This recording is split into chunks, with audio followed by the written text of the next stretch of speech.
Vamos a Santiago 5, versículos del 7 al 12.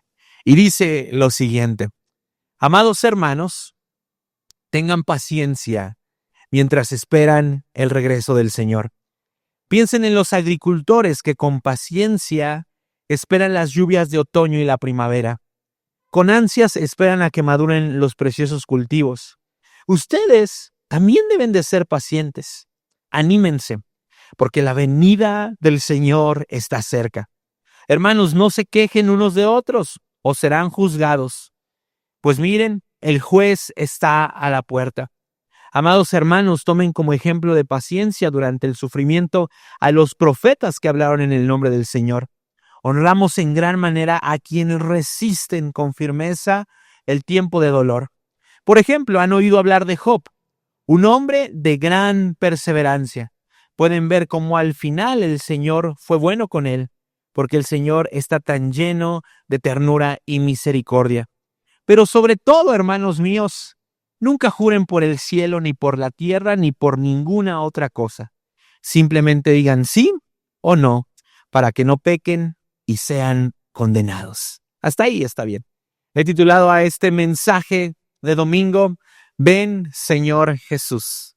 Ven, Señor Jesús. Acompáñame a orar. Dios, te doy gracias por tu amor, tu misericordia, tu presencia en la vida de esta iglesia. Gracias por mirarnos con favor, porque este año, Señor Jesús, tú nos has acompañado y te has mostrado de formas y maneras muy especiales. Oramos en el nombre de Jesús para que Levítico 26:9, Señor, la palabra rema de este año, nos alcance a todos, Dios, y que al final del año podamos declarar con firmeza y con certeza que nuestro Dios es real, nos ama y nos cuida. También bendecimos la vida de Erika Cervantes, Señor. Te pedimos que estés con ella, que la llenes de tu presencia, que tu Espíritu Santo rebose en su corazón y que ella pueda sentirse amada por ti, Señor, que dirija sus pasos. Te damos gracias en el nombre de Jesús. Amén. Ven, Señor Jesús. Ahora, quizás es la primera vez que estás acá y vas a escuchar un sermón al que teológicamente se le llama escatológico. ¿Qué quiere decir un sermón escatológico? Bueno, es un sermón que habla acerca del fin de los tiempos. Entonces, puede que si es tu primera vez digas, ay, caray, pues ¿a dónde llegué? ¿Verdad? ¿Qué me están diciendo? No te asustes. Digo, no es para asustarse, pero te prometo que lo preparé lo más digerible posible para todos. Y creo que aún en medio de estos sermones, ¿verdad?, que pueden ser teológicos y un poquito pesados, el Señor quiere hablarnos. Sabes, a lo largo de la historia del ser humano, las personas han mostrado su necesidad por intentar describir, predecir o incluso profetizar la segunda venida de Cristo. Una de las doctrinas del cristianismo, aquellos hombres que han decidido a hacer Jesús su Salvador, entienden que así como Jesús vino por primera vez a morir en una cruz por nuestros pecados, Él vendrá nuevamente en gloria con la finalidad de juzgar, de restaurar todo lo que el pecado ha corrompido, pero sobre todo de reinar para siempre sobre este mundo sin la intervención de Satanás. Pero a lo largo del tiempo, ¿verdad?, muchos seres humanos se han levantado, ¿verdad?, y han intentado predecir, profetizar o describir cómo va a ser este tiempo. Por ejemplo, en 1843, William Miller, un predicador estadounidense, mientras estudiaba las profecías de Daniel en el Antiguo Testamento, concluyó que Cristo volvería durante ese año. Es decir, él dijo, Cristo viene y lo hará en 1843. Pero después, con el transcurrir del tiempo y darse cuenta que no sucedió como él predijo, ajustó un poquito la fecha y dijo que sería el 22 de octubre de 1844, es decir, un año después. Ante este llamado de este predicador, este pastor estadounidense, muchas personas comenzaron a vender sus propiedades, dejaron sus trabajos, algunos dejaron a sus familias. Sin embargo, ese día no sucedió absolutamente nada. Lo mismo pasó en julio de 1999, una falsa profecía sobre el fin del mundo hecha por el médico y astrólogo Nostradamus tomó mucha fuerza y al final terminó generando más miedo que esperanza. También muchos libros se vendieron, hubo muchos documentales y debates acerca de la profecía que Nostradamus había hecho. Sin embargo, tampoco nada sucedió. En 2012, quizá algunos se acuerden, miles temían el fin del mundo por la supuesta predicción del calendario maya. Y sobre este hecho también se produjeron películas, teorías, paranoia global y muchas otras cosas, pero de igual forma todo quedó en especulaciones. Ahora tenemos que entender algo que es muy importante. Para muchos, la segunda venida de Cristo significa el fin del mundo. Y a veces vemos películas, ¿verdad? Del día después de mañana, y es la única que me sé, seguramente hay más, ¿verdad? Pero te asustas, ¿verdad? De las del tsunami, no sé qué tanto, y dices, ay, no, yo no quiero que Cristo venga, ¿verdad? Porque se va a poner feo, vamos a desaparecer, todo se va a terminar, y aunque hay algo de eso, ¿verdad? La venida de Cristo no tiene como propósito acabar con la existencia de la humanidad. La venida de Cristo, la segunda venida de Cristo, es una venida gloriosa donde Él establecerá su reino por la eternidad.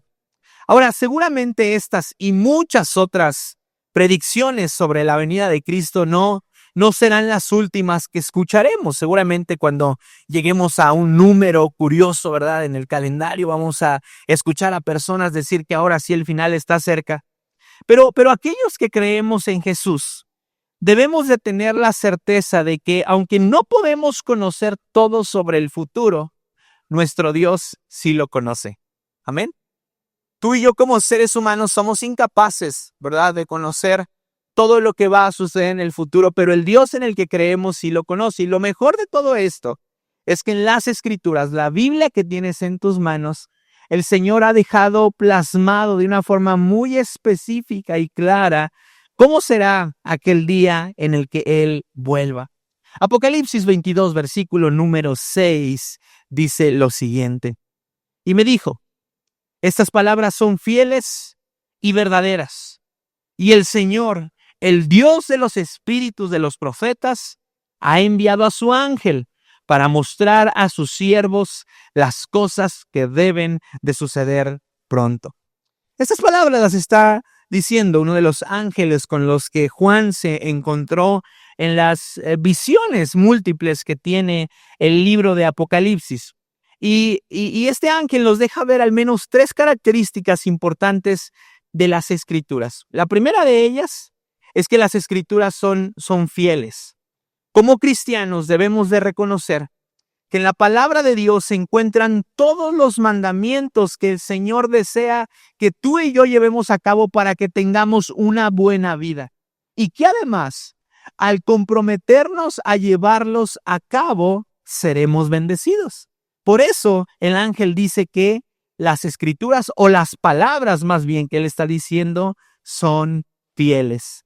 Pero también el ángel dice que las Escrituras son verdaderas. Como seguidores de Jesús debemos de tener la certeza que lo que está ahí escrito en la Biblia, ¿verdad?, es verdadero, aun cuando nuestro entendimiento parezca chocar constantemente y creamos que es físicamente imposible que lo que estemos leyendo haya sucedido. Me pasa mucho, estoy con Lucas, ¿verdad? Él tiene varios libros, o uno, bueno, tiene su libro de Jonás, que es como para colorear. Y después tiene su Biblia pequeña, ¿verdad? Y cada que llegamos a Jonás, porque a él le encanta la historia de Jonás, y cuando no ando tan pastor, ¿verdad?, ni tan teólogo, digo, sí será cierto que a Jonás se lo tragó un pez, ¿verdad?, y que estuvo ahí 3 días. Y ya después recuerdo, digo, sí, claro que es cierto. Si las Escrituras son verdaderas, entonces aun cuando yo no alcance a comprender mentalmente lo que ahí dice, tengo que confiar que fue verdad. Pero hay una tercera característica de las Escrituras y que el ángel la menciona, y es que las Escrituras se cumplirán. Los hombres y las mujeres que han decidido fundamentar su fe en Jesús reconocen y aceptan que todo lo que la Biblia menciona que sucederá, tarde que temprano va a pasar, incluyendo los acontecimientos de la segunda venida de Cristo. Entonces, una fe verdadera, como la que Santiago nos pide a lo largo de la carta que podamos vivir, una fe verdadera no se deja arrastrar por las voces del mundo, no se deja aterrorizar por las profecías de Nostradamus o por las palabras o las estadísticas que múltiples personas a lo largo de la historia quieran darnos. No, una fe verdadera encuentra en la Biblia todas las respuestas que su vida necesita, incluyendo las de la segunda venida de Cristo. Me encanta ver la Biblia como ese manual, ¿verdad?, de vida con el que el Señor nos diseñó para que pudiéramos encontrar ahí todo respecto a nuestra existencia. Ahora quiero compartirte 3 verdades bíblicas sobre el regreso de Cristo. La primera de ellas es que el regreso de Cristo es verdadero. El regreso de Cristo es verdadero. Segunda de Pedro, capítulo 2, versículo del 3 al 4, y después me voy a brincar del 8 al 9. Si batallas para llegar, puedes seguirlo en la pantalla conmigo. Versículo 3 dice lo siguiente: sobre todo, quiero recordarles que en los últimos días vendrán burladores que se reirán de la verdad y seguirán sus propios deseos. Y dirán, ¿qué pasó con la promesa de que Jesús iba a volver? Desde tiempo antes de nuestros antepasados, el mundo sigue igual que al principio de la creación. Versículo 8. Sin embargo, queridos amigos, hay algo que no deben olvidar. Y checa esto. Para el Señor, un día es como 1000 años y 1000 años son como un día. Versículo 9. En realidad no es que el Señor sea lento para cumplir su promesa, como algunos piensan. Al contrario, es paciente por amor a ustedes y no quiere que nadie sea destruido. Quiere que todos se arrepientan. Amén. Una de las razones por las cuales Cristo Jesús no ha regresado es porque Él está esperando a que un espíritu de arrepentimiento sobre el mayor número de personas que habitan en la tierra embargue sus corazones. Ahora, la primera vez que Jesús habló sobre su regreso aparece registrado en el Evangelio de Mateo, capítulo 24, versículo 30. No lo vamos a leer. Sin embargo, no solamente en el Nuevo Testamento tú y yo encontramos promesas del regreso de Cristo. En el Antiguo Testamento diversos profetas, aún antes de que Jesús viniera por primera vez, ya hablaban acerca de la segunda venida de Cristo. Y esto lo podemos encontrar en Zacarías 14, versículo 3. Es una de las tantas profecías que podemos encontrar en el Antiguo Testamento sobre la segunda venida de Cristo. El versículo 3 de Zacarías 14 dice lo siguiente: luego, el Señor saldrá a pelear contra esas naciones como lo hizo en tiempos pasados. Y esto me encanta, porque si tú y yo tenemos el privilegio de ser parte de la generación que va a ver regresar a Cristo Jesús con sus propios ojos, entonces veremos a nuestro Dios en todo su esplendor. Tal y como lo leemos en el Antiguo Testamento, veremos sus manifestaciones de poder. Y el versículo 4 continúa diciendo: en aquel día sus pies estarán sobre el monte de los olivos, al oriente de Jerusalén. Entonces el monte de los olivos se partirá, formando un extenso valle del oriente al occidente. La mitad del monte se desplazará hacia el norte y la otra mitad hacia el sur. Ahora alguien pensará, bueno, pastor, ¿y por qué este versículo de Zacarías, verdad, no lo podemos atribuir a la primera venida de Cristo? Bueno, porque lo que Zacarías está profetizando no sucedió cuando Jesús vino por primera vez. Ahora, tenemos que entender esto.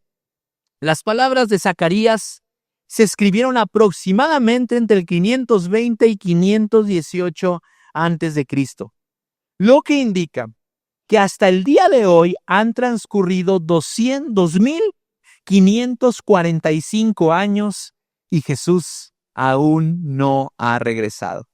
Sin embargo, tenemos que regresar, ¿verdad?, a lo que Pedro mencionó.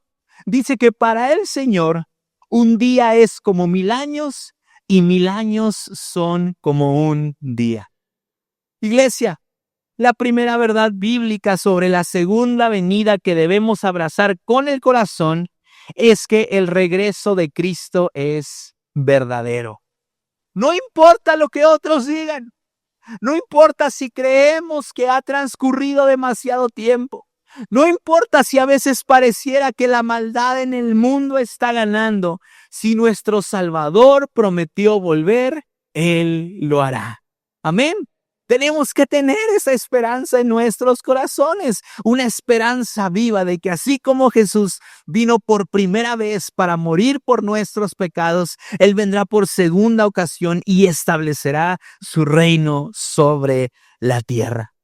La segunda verdad que me emociona y me apasiona demasiado es que el regreso de Jesús será visible y corporal. El regreso de Jesús será visible y corporal. Y aquí es donde muchos teólogos empiezan a debatir, ¿verdad?, acerca de cómo va a suceder esto. Incluso hay personas que han sostenido a lo largo de la historia que el regreso de Cristo no va a ser corporal, sino que va a ser espiritual. Pero vamos a ver lo que dice Apocalipsis 1, versículo número 7. Dice, miren, Él viene en las nubes del cielo y todos lo verán. Incluso aquellos que lo traspasaron, aquellos que lo negaron, aquellos que dijeron que Él no era real, ellos lo verán. Y todas las naciones del mundo se lamentarán por Él. Sí, amén.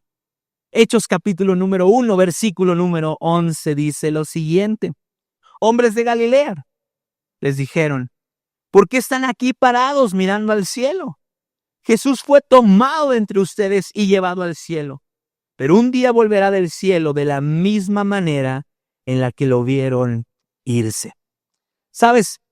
El regreso de Jesús no solamente es verdadero, sino que además será visible por todas las personas de la tierra. Y también las Escrituras añaden que Él vendrá de forma física, tal y como Él lo hizo por primera vez.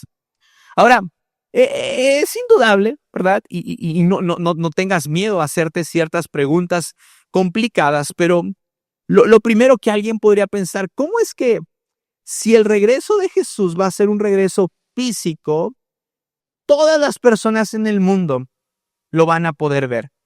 Si estamos hablando de una persona que físicamente va a venir al mundo, ¿cómo es que los demás, verdad? Cualquier persona que se encuentre habitando en cualquier país lo va a poder ver. Algunos teólogos han utilizado Mateo 24:27 para fundamentar este argumento y dice lo siguiente. Pues así como el relámpago destella en el oriente y brilla hacia el occidente, así será cuando venga el Hijo del Hombre. Y hay dos opiniones al respecto. La primera es que el regreso de Jesús será tan sobrenatural y majestuoso que el mundo entero lo verá simultáneamente, sin importar el uso horario ni la ubicación geográfica. Hace tiempo escuché a una pastora decir que cuando ella comenzó a ver toda esta evolución de la tecnología, sabía que quizá la tecnología sería algo de lo cual el Señor echaría mano para poder hacer su segunda venida visible para todo el mundo. Pero después ella entendió que el Dios en el que creía no necesitaba de la tecnología para llegar a este mundo y hacerse visible por todos. Nuestro Dios es tan poderoso que de la misma forma en la cual Él creó el cielo y la tierra con su propia boca, Él puede provocar un hecho tan sobrenatural como el que las Escrituras describen y provocar que con su segunda venida todos podamos verlo y testificarlo. Pero también algunos proponen que el regreso de Cristo será tan impactante y extendido que abarcará el mundo entero como un fenómeno celestial visible, es decir, que iniciará en un punto del planeta, ¿verdad? Y que se irá recorriendo de una forma en la cual todos se puedan dar cuenta de que Cristo ha regresado. Ahora, la fe verdadera, tu fe y mi fe, que debe de ser verdadera, no puede reducir el regreso de Cristo al entendimiento humano. Debemos de reconocer que así como Dios creó el universo, Él también puede hacer que todo ojo lo vea de la forma en la cual Él lo ha planeado. Muchas veces, al estar delante de estas posturas, podemos sentirnos insatisfechos. Incluso algunas personas pueden utilizar ciertas posturas para debatir acerca de cómo van a suceder ciertas cosas en la segunda venida de Cristo. Pero lo que es verdaderamente importante, iglesia, es que el Señor regresará y que lo hará para establecer su reino. La tercera verdad bíblica acerca de la segunda venida de nuestro Señor es que el regreso de Jesús debe de ser anhelado por su iglesia. El regreso de Jesús debe de ser anhelado por su iglesia.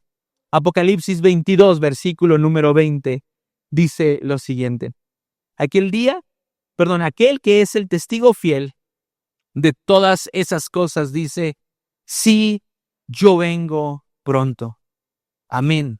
Ven, Señor Jesús. En el versículo anterior, quien declara, sí, yo vengo pronto, es Jesús.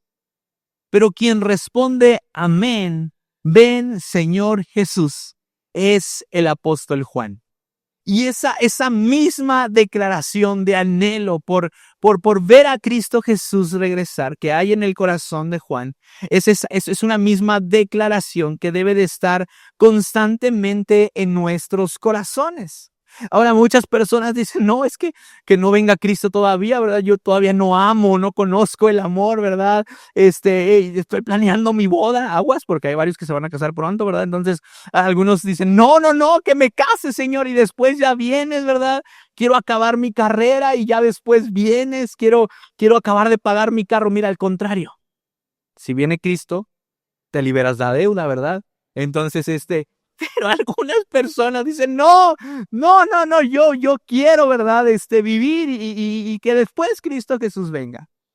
Creo firmemente que no hay nada más asombroso que a ti y a mí nos pueda suceder que ver a Cristo regresar. O sea, ni todas las ganancias, logros, éxitos y metas alcanzadas en este mundo se pueden comparar con la gloria de ver a nuestro Maestro regresar por su iglesia y ser uno con Él.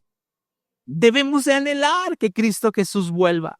Debemos de desear con nuestro corazón que este día se llegue. El regreso de Jesús debe de ser anhelado por su iglesia. Ahora, esto no significa, ¿verdad?, que no debamos de emprender proyectos a largo plazo, que no tengamos metas que alcanzar, que aquellos planes que tenemos con nuestra familia los pongamos en pausa. No. De hecho, creo que esta es una de las razones por las cuales Jesús no nos permite conocer el momento de su regreso. A pesar de que hay muchas personas que se han levantado y han dicho, esta es la fecha. De hecho, hace algunos años un pastor muy mediático y muy reconocido, ¿verdad?, se animó a dar una fecha y teológicamente es un pastor muy fuerte, ¿verdad? Fue muy criticado y después salió a decir, perdón, me equivoqué. Esto no tuvo que haber salido de mi boca. Un pastor que seguramente si escuchas, ¿verdad?, lo has escuchado y es muy mediático. Entonces, a pesar, ¿verdad?, de que haya muchas personas intentando dar una fecha para la venida de Cristo, no la podremos saber con certeza. Y una de las razones por las cuales el Señor no nos permite saber cuándo volverá es porque mientras esto sucede, Él quiere que sus seguidores permanezcan fieles y obedeciendo de forma activa sus mandamientos. Lo mejor que tú y yo podemos hacer al esperar el regreso de Cristo es mantenernos en fidelidad con aquello que Él nos ha otorgado aquí en la tierra. Y me encanta porque Mateo 25, versículo 21 habla acerca de esto. Habla acerca del amo encontrándose con su siervo y le dice, bien hecho, mi buen siervo fiel. Has sido fiel en administrar esta pequeña cantidad, así que ahora te daré muchas más responsabilidades. Ven a celebrar conmigo. Entonces, a pesar, ¿verdad?, de que deseamos que Cristo Jesús venga y de que debemos de anhelarlo con todo nuestro corazón, Tendemos que entender que una de nuestras responsabilidades como seguidores de Cristo es que mientras Él venga, tú y yo permanezcamos fieles, obedientes al Señor y declarándolo a Él como la esperanza para la humanidad. 3 verdades sobre el regreso de Cristo. El regreso de Jesús es verdadero. El regreso de Jesús será visible y corporal, y su iglesia debe anhelarlo con todo su corazón. Pero ¿cómo debe de ser nuestra espera? Bueno, Santiago capítulo 5 nos dice que hay 3 factores que deben de prevalecer en nuestras vidas antes del regreso de Jesús. El primer factor que debe de estar presente en los seguidores de Cristo es la paciencia. El versículo 7 de Santiago capítulo 5 dice lo siguiente: tengan paciencia mientras esperan el regreso del Señor. Piensen en los agricultores que esperan el regreso del Señor. ¿Sabes? El que tiene fe verdadera espera con paciencia la venida del Señor. Ahora, tenemos que recordar que el regreso de nuestro Señor es seguro, pero no es inmediato. Hoy más que nunca debemos de confiar activamente esperando el tiempo de nuestro Dios, esperando con paciencia, trabajando activamente, siendo hombres y mujeres diligentes. La paciencia no solamente es un acto personal, sino que es algo que podemos contagiar en otros. Hay muchas personas que se encuentran tan desanimadas, tan dolidas en su vida, ¿verdad? Que no hay esperanza y que piensan incluso en quitarse la vida porque no les está yendo bien. Pero un seguidor de Cristo con una fe verdadera, lleno de paciencia en la venida del Señor, anima constante a otros y les recuerda que esta vida que estamos viviendo es pasajera, que vendrá un día en el cual el Señor, nuestro Dios, regresará y entonces todo lo que el pecado ha corrompido dejará de existir. No solamente somos llamados a esperar con paciencia la venida del Señor, sino que somos llamados a animar a otros a tener paciencia, a esperar el regreso de nuestro Dios. Así es que esperemos con paciencia el regreso de Jesús. Pero el segundo factor que Santiago nos anima a tener es el ánimo y vivir alejados del pecado. Santiago nos llama a vivir animados y vivir alejados del pecado. El versículo 8 y 9 de Santiago capítulo número 5 dice: ustedes también deben de ser pacientes. Punto y seguido dice: anímense, porque la venida del Señor está cerca. Hermanos, no se quejen unos de otros o serán juzgados. Pues miren, el juez ya está a la puerta. ¿Sabes? Muchos cristianos, ¿verdad? Tienen como que un chiste local, ¿verdad? ¿Cómo estás? ¿Cómo te va? No, ya mejor que Cristo venga, ¿verdad? Porque me está yendo de la patada. No doy una. Por más que intento batear, ninguna latino, ¿no? Y entonces, está bien, es un chiste, ¿no? Que puedes hacer o que puedes escuchar entre hombres y mujeres seguidores de Cristo, pero nunca podemos permitir que el ánimo y el gozo que Cristo Jesús obtuvo por nosotros en la cruz del Calvario se pierda a causa de las frustraciones de la vida.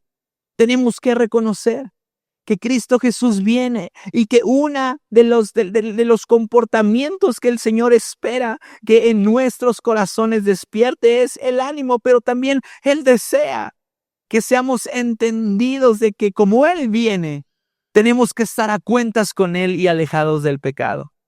No sé si te diste cuenta, pero Santiago utiliza la queja entre unos y otros como pretexto para ayudarnos a evitar toda conducta pecaminosa en nuestras vidas. Santiago pone la queja ahí, ¿verdad? Dice, no se quejen unos de otros. Pero esa es solamente la entrada a una convicción entera en nuestros corazones de que debemos de vivir alejados de todo tipo de pecado, no solamente de la queja. El que acostumbra a embriagarse, no se embriague más. El que acostumbra a mentir, no mienta más. El que acostumbra a vivir de una forma inmoral en su sexualidad, deje de hacerlo, porque el Señor está a la puerta. El juez viene y Él nos juzgará. Y entonces Santiago dice, hey, el ánimo y vivir alejados del pecado es necesario como un factor presente en sus corazones ante la venida de nuestro Dios. Pero hay un tercero. Santiago nos llama a esperar con perseverancia. Él nos recuerda a Job y a los antiguos profetas del Antiguo Testamento y nos dice, ellos permanecieron en todo momento, no se dejaron vencer por las tribulaciones por las que estaban atravesando. Y utiliza la palabra perseverancia ahí en Santiago capítulo número 5. Pero quiero que vayamos juntos a 2 de Pedro capítulo 3, versículos del 11 al 13. Y lo voy a leer en la Nueva Biblia de las Américas. Esta es una traducción diferente a la que utilizamos. Dice, puesto que todas estas cosas han de ser destruidas de esta manera, ¿qué clase de personas no deben de ser ustedes en santa conducta y en piedad? Una vez más, el Señor nos llama a santificar nuestras vidas porque su regreso está cerca. Pero el versículo 12 es hermoso. Dice, esperando y apresurando la venida del día de Dios, en el cual los cielos serán destruidos por fuego y los elementos se fundirán con intenso calor. Pero según su promesa, nosotros, tú y yo, aquellos que hemos creído en Él, esperamos nuevos cielos y nueva tierra, en los cuales mora la justicia. Esperemos a Jesús con perseverancia. Esperemos a Jesús, pero también apresuremos la venida de nuestro Dios. No sabemos cuándo será, pero sí podemos hacer algo tú y yo para que su venida pueda ser pronto.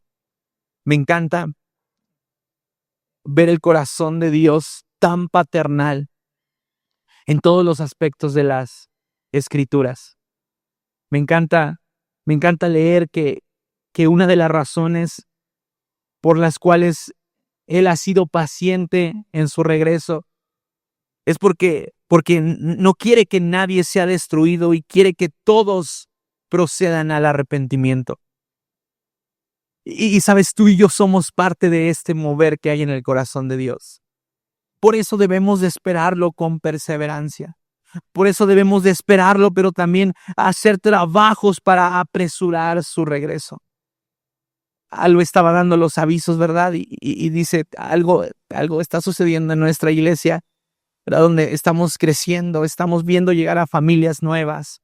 Y no sé si tú lo has notado, al menos a mí me ha pasado, pero es como si Dios nos estuviera poniendo a gente en charola de plata para compartirles así de Jesús y que ellos reconozcan que Él es su Salvador y que Él es su Redentor.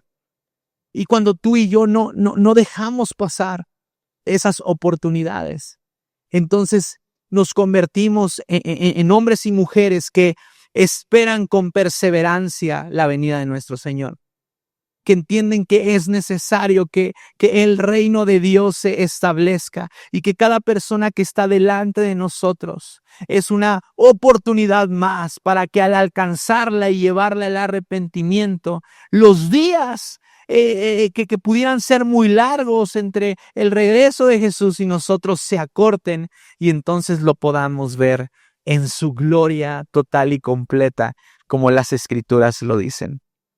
Persevera. Espera y apresura, iglesia.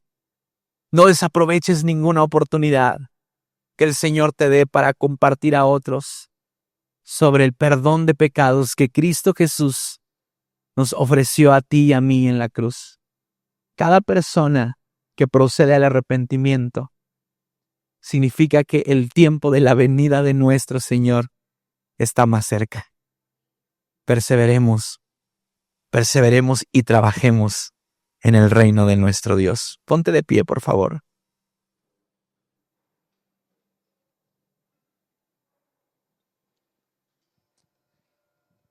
Si te sientes cómodo, si crees que Dios habló a tu vida y que hay algo que Él quiere sellar, cierra tus ojos. Solo es para que no te distraigas. Y bendecimos a aquellos que están acá por primera vez. Creemos que no es una coincidencia que estés aquí. Creemos que el Señor quiere hacer algo personal en ti, en tu corazón. Nada es coincidencia en nuestro Dios. Si has llegado hasta acá, es porque el Señor te ha traído con lazos de amor, dice su palabra. Y deseamos con todo nuestro corazón que el Espíritu que levantó a Cristo Jesús de los muertos more en ti y que pueda resucitar como resucitó Cristo cuando sea la hora de ir a su presencia. Señor, el día de hoy reconocemos en nuestro corazón que tu segunda venida es real. Reconocemos que verdaderamente tú regresarás. No importa lo que otros digan. No importa el tiempo que haya transcurrido. No importa si pareciera que el presente es demasiado atormentador y la maldad está ganando. Si tú dijiste, Señor, que volverías, volverás. De la misma manera en que los que iban en camino a Emaús te vieron ser llevado a los brazos del Padre, a los cielos, de esa misma forma reconocemos que te veremos regresar. Reconocemos en esta mañana que tu venida, Señor, será de una forma física, no espiritual. Reconocemos que todo ojo te verá, Señor. Y oramos en el nombre de Jesús, para que si tú lo deseas, Señor, nos des el honor de ser parte de esa generación que verá a Cristo Jesús regresar con sus propios ojos. Pero también oramos en el nombre de Jesús. Vamos, porque si te sientes cómodo, levanta tus manos. Quiero orar por ti. Creo que el Espíritu Santo quiere encomendarte. Espíritu Santo, entendemos que debemos de esperar a nuestro Salvador con perseverancia, esperando y apresurando. Señor, yo oro en el nombre de Jesús para que tu Espíritu Santo pueda embargar cada corazón que el día de hoy está aquí. Oro en el nombre de Jesús por un equipamiento espiritual como lo hiciste con los apóstoles en el día del Pentecostés, Señor, para que cada uno de los que estamos en este lugar podamos ser testigos en San Luis Potosí, en México y en cualquier otro lugar de la tierra, Señor, y darte a conocer. El día de hoy reconocemos, Padre, que una persona que procede al arrepentimiento significa que tu venida, Señor, está más cerca. Bendigo a cada persona de esta congregación. Oro en el nombre de Jesús para que tu Espíritu Santo ponga en su boca, Señor, palabras de salvación y restauración para llevar a otros al arrepentimiento. Y como el apóstol Juan dijo, Señor, ven, Señor Jesús. Ven sobre esta tierra, Señor. Deseamos ver tu regreso con nuestros propios ojos, Señor. Establece tu reino, Dios.